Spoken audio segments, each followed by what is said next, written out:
7월 13일 목요일 새벽 5시 30분입니다. 많은 분들이 알고 계셨듯이 어젯밤 9시 30분 직후에 선물지수가 급등을 했었죠. 6월 CPI 전년 동기 대비 3.1% 예상을 했는데 3% 올랐습니다. 다우존스가 집계한 시장 예상치 3.1% 상승을 하회했습니다.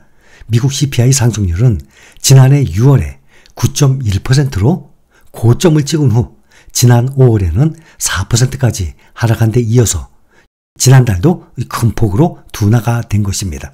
전월 대비로는 0.2% 상승한 것으로 발표됐습니다. 시장은 0.3% 상승을 예상을 했었습니다. 이것은 21년 3월 이후 최저 수준입니다. 지난해 6월 최고 9.1%에 비해서 지금 3분의 1 큰 폭으로 낮아진 것입니다. 변동성이 심한 에너지와 식료품을 제외한 6월 근원 CPI는 전년 대비 전월 대비 각각 4.8%, 0.2%씩 오르면서 예상치 5.0%, 0.3% 이거보다 더 떨어진 상태입니다. 소폭 둔화된 수치입니다. 그동안 긴축 장기화 우려를 부추겨온 이 근원 CPI가 드디어 4%대로 꺾인 것입니다. 이번 6월 CPI는 오는 25일, 26일, 그래서 우리나라 시간으로 27일 새벽쯤에 금리 발표가 됩니다. 예정된 7월 FOMC 정례회의는 물론 미 연방준비제도의 향후 긴축 경로에 대해서 크게 영향을 줄 것입니다.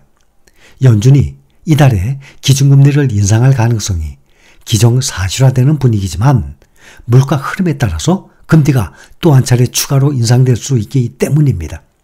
헤드라인 CPI뿐만 아니라 근원 CPI도 예상보다 빠르게 둔화가 되면서 페드의 추가 긴축에 대한 우려가 크게 완화가 됐습니다.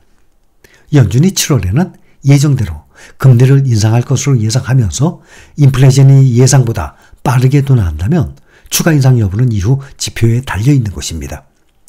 연준이 25, 26일 예정된 7월 FOMC 정례회의에서 금리를 0.25% 인상할 가능성은 92% 수준으로 그동안과 비교해서 거의 변화가 없었습니다. 다만 그 다음 9월 회의에서 금리를 동결할 가능성이 80% 수준, 전날의 72% 수준에서 동결 가능성이 더 높아졌어요.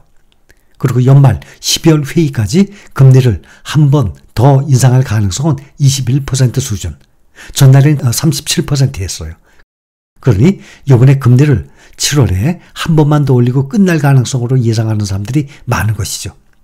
남은 회의는 이달 7월을 포함해서 9월, 11월, 12월 4차례 남았습니다.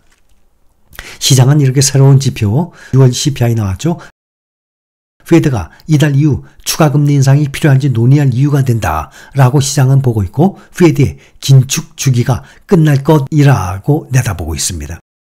이렇게 긴축 막바지 기대감이 커지면서 오늘 증시 일제히 급등했습니다. 다우지수는 0.25% 올랐고 S&P 500 지수가 0.74% 상승. 먼저 최고치가 4455였거든요. 기억하시죠? 기억하기 좋은 수치예요. 4455. 오늘은 4472까지 올랐습니다. 나스닥 지수는 1.15%, 13,918. 그러면 14,000 직전까지 왔습니다. 필라델피아 반도체 지수는 역시 오늘 가장 많이 올라서 1.86% 상승, 3,721. 최고치가 3,739였습니다. 여기에 0.5% 남았습니다. S&P 500과 나스닥 지수는 올해 최고치를 기록했습니다. 현재 S&P 500 17% 상승, 나스닥 종합지수 34% 상승, 필라델피아 반도체 49% 상승 중입니다. S&P 500 지수 기준으로 보면 3일간 상승했다가 3일간 또 하락하고 다시 오늘까지 3일간 연속 상승하면서 올해 들어서 최고치까지 올랐고 작년 4월 이후 최고치입니다. 재작년 21년 말이 최고였죠. 21년은 계속 올라갔으니까. 그 다음에 22년부터는 계속 떨어졌는데 22년에 떨어지는 과정의 4월, 그때 이후 지금 최고치입니다. 빅테크주들 오늘 모두 올랐습니다. 특히 메타와 엔비디아가 3%대로 가장 많이 올랐습니다. 미국 테크 탑10 구성 종목들 10종목 중에 시스코 시스템즈 한 종목만 빼고 모두 상승했습니다. 또 에이스글로벌 반도체 탑 4에 반도체 9종목들도 모두 올랐습니다. 9종목, 그 다음에 한 종목이 우리의 삼성전자입니다. 또 전기차 보면 테슬라 주가는 시티그룹이 목표가를 215달러에서 278달러로 상향했다는 소식이 나온 가운데 0.8% 올랐습니다. 오늘 현재 지금 272달러입니다. 어제 그동안 단기 급등에 따른 이 차익 실현 매물이 나오면서 2% 이상 하락을 했던 리비안이 다시 오늘 4% 이상 급등을 하면서 또다시 상승 랠리를 재개했습니다. 리비안은 4.27% 급등해서 25.91달러를 기록했습니다. 리비안은 어제 2.59% 하락했어요. 9거래일 연속 랠리 상승을 했다가 10일째 되는 어제는 떨어졌는데 하루 만에 다시 반등에 성공해서 다시 랠리가 될지 모르겠어요. 리비안은 주가가 그동안 90% 정도 폭등했습니다. 리비안이 최근 이 랠리했던 것은 호재가 쏟아지기 때문이에요. 리비안은 지난주 초, 지난 2분기 모두 12,640대의 차량을 판매했다고 발표했어요. 시장 예상치 11,000대를 크게 웃도는 것입니다. 또 같은 기간 모두 13,992대의 차량을 생산했다고 밝혔습니다. 이것은 전분기 4,597, 이거보다 아주 크게 증가한 수치죠. 이에 따라서 연간 5만 대 생산 목표를 달성한 전망입니다. 리비안은 또 이뿐만 아니라 세계 최대의 온라인 전자상거래 아마존에 전기밴을 공급하기로 했다고 밝혔습니다. 아마존은 배송 차량을 모두 전기차로 바꾸는 작업을 추진하고 있습니다. 최근 호재가 쏟아지고 있는 것이에요. 그래서 유명 전기차 분석가 웨드비시 증권의 댄 아이브스는 지난주 리비안의 목표가를 25달러에서 30달러로 상향 조정했습니다. 오늘 현재 25.91달러입니다.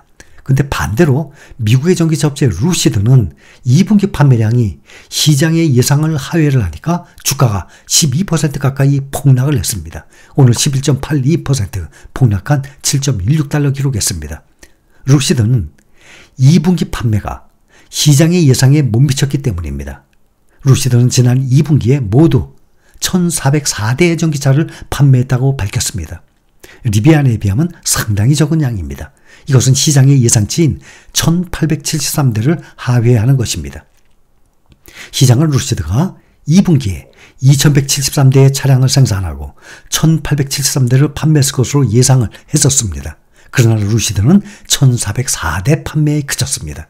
이런 소식이 전해지니까 루시드의 주가가 12% 가까이 폭락을 한 것입니다. 또 이번 주 실적 발표 이제 앞둔 시티그룹, 웰스파고 금융주들 각각 1.83, 1.22% 오른 상태입니다. 우리나라의 금리를 한번 보면 금리 예상을 보면 한국은행 금통위죠 금융통화위원회가 오늘 오전 9시에 통화정책방향회의를 열고 현재 3.5%인 기준금리의 조정 여부를 결정하게 됩니다. 경제, 금융, 전문가들 사이에서는 금통위가 기준금리를 2월, 4월, 5월에 이어서 다시 이번에도 동결할 것이라고 예상을 합니다. 더군다나 최근에 불거진 새마을금고의 이 연체율 상승, 예금 인출 사태도 금리 인상보다는 동결의 힘을 싣고 있습니다. 또 6월 소비자 물가 상승률 작년 동월 대비 2.7%였거든요. CPI가. 어젯밤에 발표된 미국은 또 CPI가 3% 처음 내려왔지 않습니까? 2021년 9월 2.4% 이후 21개월 만에 처음 2%대로 떨어진 점도 금리 동결 전망의 주요 근거입니다.